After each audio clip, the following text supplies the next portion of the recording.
זמן וקצת תוספת. אתה יודע מה? 9 דקות לכל מי שהגיע בזמן. אני לא צריך, המצגת שלי זה... אם תצטרכו תקבלו. אתה צודק באמת, מגיע לך. אז כמה לשים? ישר מראש תן לו חופש. יואבי, קדימה. בוקר טוב, אני יואב, והפרויקט שלי נקרא יד תותבת בטכנולוגיה של ג'מיני. התחלתי עם שאלה, האם אנשים עם מוגבלויות יכולים להיות אנשים נחשקים? התשובה היא כן. לא כולם, אבל יכולים להיות. פה אנחנו רואים את אלי מיולינס ו-U-Hair על שערים של מגזינים, בעצם כמעט מדגמנים את הפרוטזות שלהם. אז השאלה בעצם נהייתה אם פרוטזה יכולה להפוך להיות desirable object.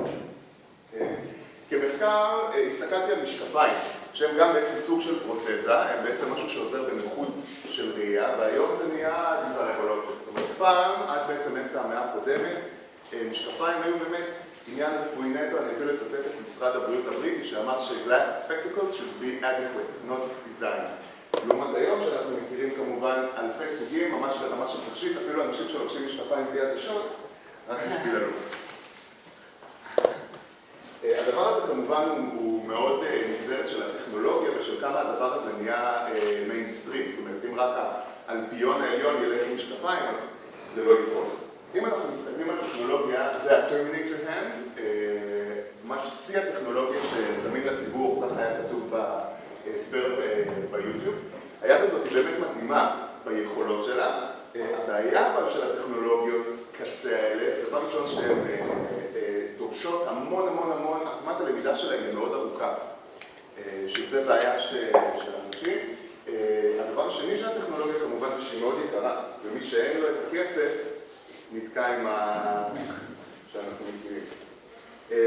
בפרוטזות שהן יותר המיינסטרים, אז יש באמת סקאלה שרוב הפרוטזות שם הן מאוד מאוד קוטביות. הן או ממש בקצה של הפונקציונליות, משהו שהוא ממש מהונדס בשביל איזושהי פעולה מאוד ספציפית, או בפן המאוד מאוד אסתטי, האסתטיקה היא בדרך כלל אסתטיקה של דיסקרטיות, מנסה להסתיר בעצם את אותה, עד רמה שהיא בעצם פוגעת בפונקציונליות ובמוצר. זאת אומרת, ידיים כאלה שיצוקות לסיליקון, הרבה פעמים הן לא נעימות למגע והן אפילו מסריחות.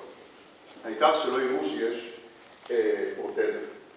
יש גם כיוונים שהם איפשהו באמצע בין הסופר פונקציונלי והמאוד אסתטי, דברים שלוקחים את זה גם לפונקציונליות קצת שונה. פה אנחנו רואים שני פרויקטים. בפרויקט כאן, במקום בעצם משהו שמחכה את היד, יש משהו שמאוד דומה לפוטר של מברגה, כמו שאנחנו מכירים מהסדנה, שבעצם מאפשר לנו רק לתפוס משהו, ועם היד השנייה לעשות עליו מניפולציה. וכאן יש לנו יד שנסגרת כמו תמנון. היתרון של הדברים האלה זה גם בפשטות של המנגנון שלהם, וגם מבחינת עקומת הלמידה צריך ללמוד פה רק בעצם להפעיל און ואוף. זו הטריטוריה שבה אני רציתי להתעסק, והטכנולוגיה שמצאתי בשביל הדבר הזה זה הג'מיני גריד.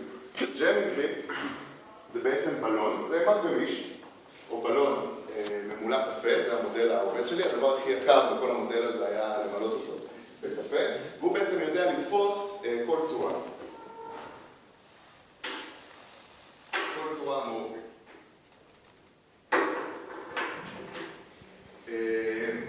זה מבחינת המנגנון, ואז התחלתי לראות מאיפה אני לוקח לו איזושהי השראה צורנית כדי להפוך אותו גם לאיזשהו משהו שהוא באמת desirable object. הסתכלתי קדימה, טכנולוגיה עתידנית ומדע בדיונית, ובחנתי את האסתטיקה שלה, ואז התחלתי לעצב. הצומת הראשונה שהייתה לי זה איך לעצב את המשטח. הגעתי למסקנה שצריך גם איזשהו משטח קדמי שמאפשר לי סיבוב של יריות, וגם משטח תחתי שמאפשר לי הרמה של דברים, גם ככל שהוא יותר גדול אני יכול בצורה של גריפה לקחת כמה אובייקטים במקביל. הצומת השני שלי היה בחיבור של היד לפרוטזה, שזו נקודה שהיא מאוד בעייתית. היא נקודה שהרבה פעמים ניגרת בזיעה, היא מתלכלכת, אז היו לי בעצם הייתה לי התלבטות מה לעשות שם. בגלל שכבר יש לי משאבה בתוך האובייקט, אז אפשר או לשים שם את הפתחי עברור, ואז לעשות שם רוח ולעבר את זה.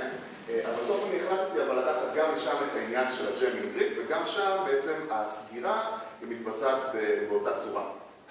אגב, כמה ימים אחרי שהחלטתי שזה הכיוון שאני הולך, גיליתי שכבר יש גם פרויקט הזה שמתעסק רק בתפיסה הזאת, הוא נקרא Beth Project, ואז הוא רק היה מועמד, היום הוא כבר זכה מקום שני בתחרות של של דייסון.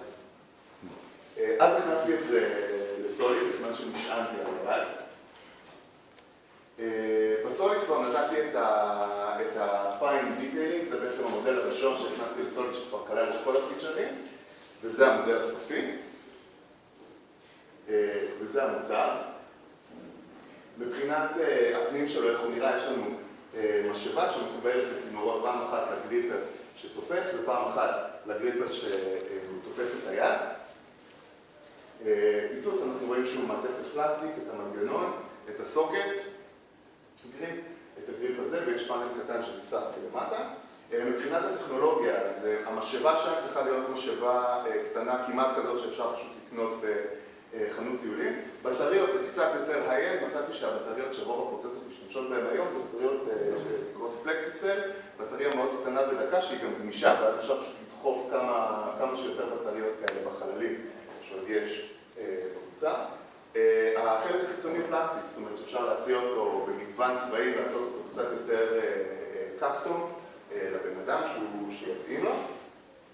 מבחינת מה שהבן אדם רואה, זה הצד שלו, אז יש לנו מסך קטן עם שעון, בפארטינג ליין יש אלמנט תאורה שנותן לנו חיווי על הבטריה, ופה יש לנו את הכפתור שמחבר ליד, זאת אומרת, מכניסים את היד לחיצה ארוכה והוא נועל אותה. הדבר הזה גם נותן יתרון בגלל שהרבה פעמים הגדם, דבר שלא צריך לחכות הרבה זמן עד שאפשר להתאים את הגדם, כי אחרי ניתוח של הכריתה היד מאוד נפוחה. אחרי זה גם מאבדים מסת שריר, ואז הסוקט הוא חייב להתאים בדיוק ליד, אחרת הוא לא רלוונטי. וזה בעצם מתאים אותו כל פעם למשתמש. ואם זה לא נוח אפשר להוריד ולשים מחדש. אם לוחצים חזק אז זה גם בעצם משמש כקוויק רליס, אם היד נתפסת במשהו. מלמטה יש פאנל קטן שמאפשר טעינה, יש פה גם פתח קטן שבעצם מאפשר לי לחשוף בורג, שאז אני יכול לפרק את המוצר